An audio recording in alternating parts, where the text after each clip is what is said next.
ಓಂ ಶಾಂತಿ ವಾಣಿ date 7/6/2025 ಪ್ರಾತಃ ಮುರಳಿ. ಓಂ ಶಾಂತಿ. ಬಾಬ್ದಾದ ಮಧುಬನ.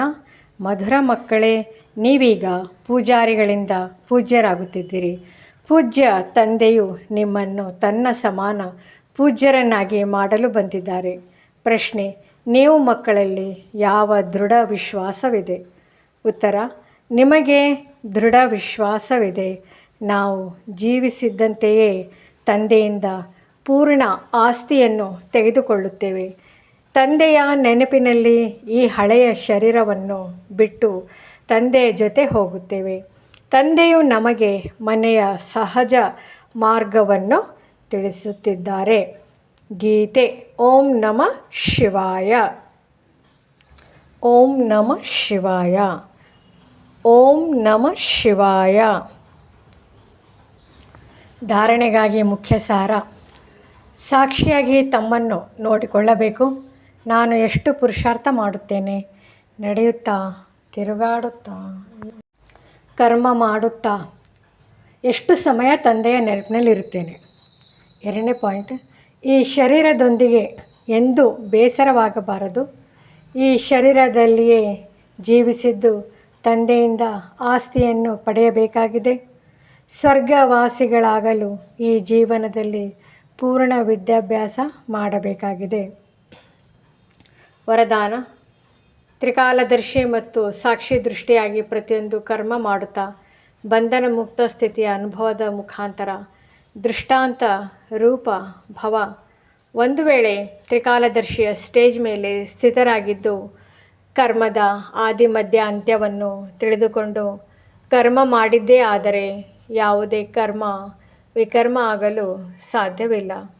ಸದಾ ಸುಕರ್ಮವಾಗುತ್ತದೆ. ಹಾಗೆಯೇ ಸಾಕ್ಷಿ ದೃಷ್ಟ ಆಗಿ ಕರ್ಮ ಮಾಡುವುದರಿಂದ ಯಾವುದೇ ಕರ್ಮದ ಬಂಧನದಲ್ಲಿ ಕರ್ಮ ಬಂಧಿತ ಆತ್ಮ ಆಗುವುದಿಲ್ಲ. ಕರ್ಮದ ಫಲ ಶ್ರೇಷ್ಠವಾಗಿರುವ ಕಾರಣ ಸಂಬಂಧದಲ್ಲಿ ಬರುವಿರಿ, ಬಂಧನದಲ್ಲಿ ಬರುವುದಿಲ್ಲ.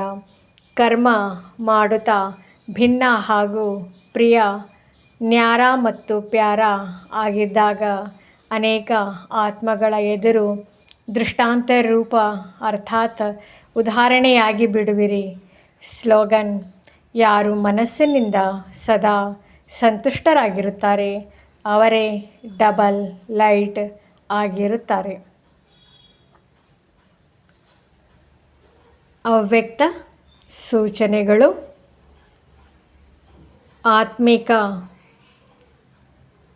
ಸ್ಥಿತಿಯಲ್ಲಿರುವಂತಹ ಅಭ್ಯಾಸ ಮಾಡಿ ಅಂತರ್ಮುಖಿಯಾಗಿರಿ.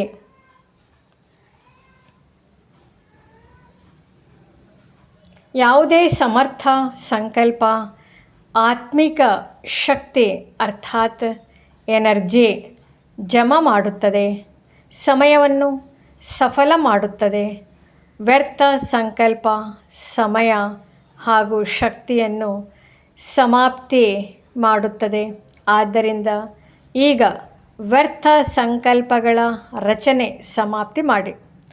ಈ ರಚನೆಯೇ ಆತ್ಮ ರಚಯಿತನನ್ನು ತೊಂದರೆ ಮಾಡುವಂಥದ್ದಾಗಿದೆ. ಆದ್ದರಿಂದ ಸದಾ ಇದೇ ನಶೆಯಲ್ಲಿರಿ. ನಾನು ಆತ್ಮ ಮಾಸ್ಟರ್ ಸರ್ವಶಕ್ತಿವಂತನಾಗಿದ್ದೇನೆ, ಸಮರ್ಥ ಆತ್ಮನಾಗಿದ್ದೇನೆ. ಆಗ ಎಂದೂ ಸಹ ತೊಂದರೆಯಲ್ಲಿ ಬರುವುದಿಲ್ಲ. ಅನೇಕರ ತೊಂದರೆಗಳನ್ನು ಸಮಾಪ್ತಿ ಮಾಡುವವರು ಆಗುವಿರಿ. ಓಂ ಶಾಂತಿ.